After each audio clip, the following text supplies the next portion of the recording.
Oke, teman-teman, assalamualaikum warahmatullahi wabarakatuh. Ya, saya akan kasih materi hari yang kedua. Materi ini penting, ya. Kebetulan hari ini saya baru saja selesai olahraga, ya. Jadi teman-teman, air. Kalau ingat air, saya harus minum nih, ya. Oke. Pentingnya cairan di dalam tubuh kita. Oke, teman-teman, saya bantu ya bacakan bahwasannya air itu adalah komponen yang penting ya di dalam tubuh kita. Otak itu juga isinya juga banyak cairan ya. Makanya kalau kita misalnya kurang cairan, kita jadi kurang konsentrasi, bahkan jadi lemot ya.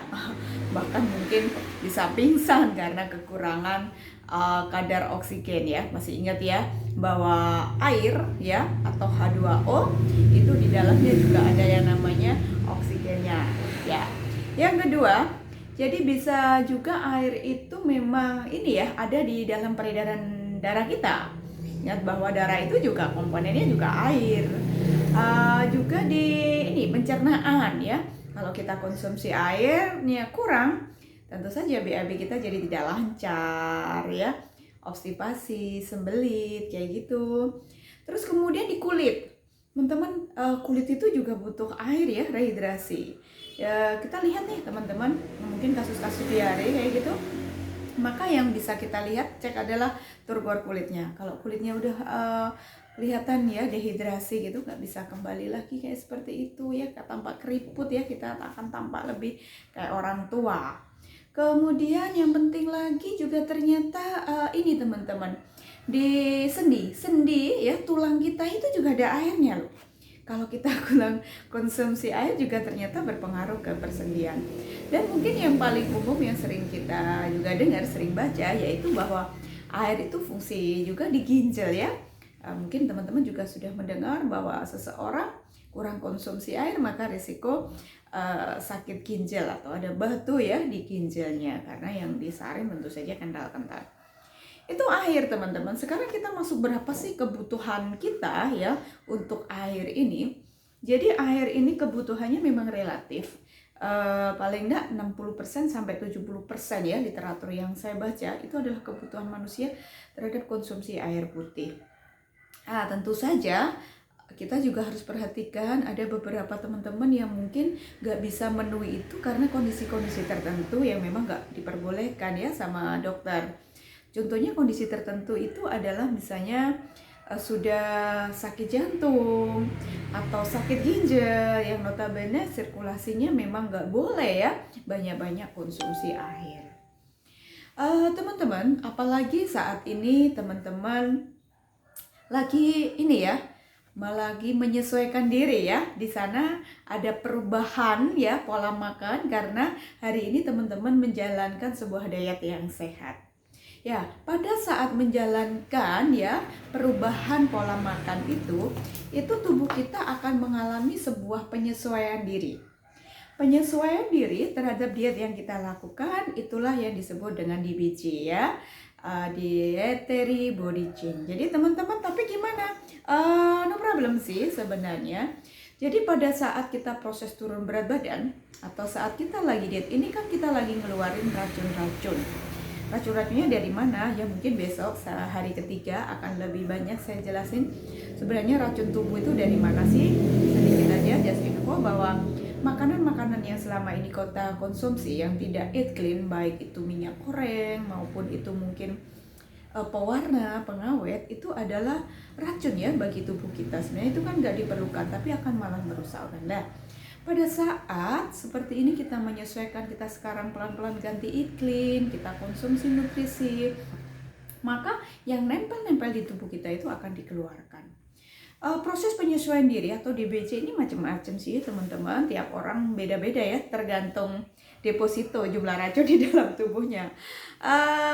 Saya 6 tahun 7 tahun menjalankan sebagai konsultan nutrisi ini, saya melihatnya bahwa semakin banyak racun di dalam tubuh kita, itu akan semakin memang banyak ya yang dirasakan. Ini juga nggak mesti sih.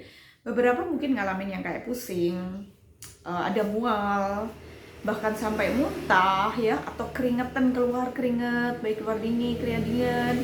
Kemudian juga mungkin diare ya, bahkan di ini ya, beraknya sampai keluar hitam-hitam kayak gitu ya, kotoran banget ya di pencernaannya. Bahkan ada yang obstipasi malah nggak bisa berak, karena ya, atau mungkin merasa sakit semua ya, tambah cekot-cekot ya kayak gitu. Tapi no problem ya. Kebetulan kalau saya waktu itu saya ngalamin apa? Oh ya, nyeri ya, nyeri di perut saya. Kebetulan sebelum saya konsumsi ini saya ada keluhan semacam ada infeksi di daerah ini ya, semacam di ini saluran ovarium saya. Jadi di kandungan saya itu ada infeksi, sehingga pada saat saya melakukan perubahan pola makan saya ada kemeng gitu di sana. Tapi alhamdulillah saya jalaninya semuanya ya, tenang ya, rileks, karena ini memang proses ya mengeluarkan racun-racun. Jadi nggak ada yang perlu ditakutkan, cuma perlu kesabaran. Karena di saat seperti itu makanya butuh konsultan di sini. Kadang-kadang kita akan merasa bahwa aduh ini nggak cocok, saya malah sakit. Bukan itu ya teman-teman, ini adalah proses pembersihan.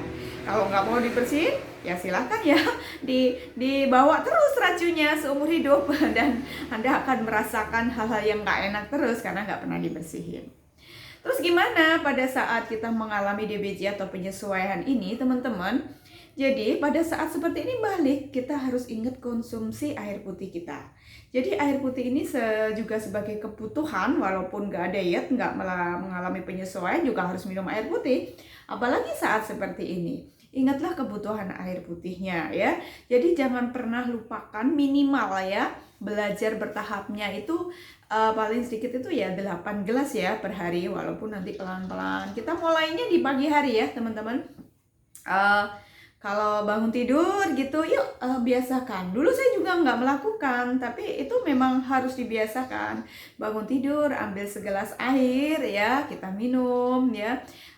Bahkan kalau saya dekatkan ya di meja dekat kamar ini ya, saya sudah siap, ready. Jadi begitu bangun tidur saya minum air putih, lanjutin aktivitasnya entah sholat apa, kemudian sebelum kita olahraga minum lagi air putih, setelah olahraga ya, seperti itu lakukan terus. Dan air putih itu jangan, intinya sebenarnya gampang, dikit-dikit ya. Tapi kalau teman-teman misalnya hari ini merasa enak ya, memang ada beberapa sih yang enak ya, jadi teringat teman saya ya, sama-sama kesehatannya gara-gara nggak suka minum air putih ya, akhirnya takdir mengatakan ya bahwa beliaunya harus meninggal di usia muda karena ginjalnya rusak ya. Jangan sampai ya teman-teman. Memang rasa di awal nggak enak air putih itu ya, enakan yang manis-manis, enakan yang rasa-rasa, memang betul. Tapi teman-teman harus ingat bahwa itu adalah kebutuhan tubuh kita supaya kita tetap sehat, tetap fit ya. Apalagi hari ini program pembersihan tubuh kita, programnya turun berat badan kita ya.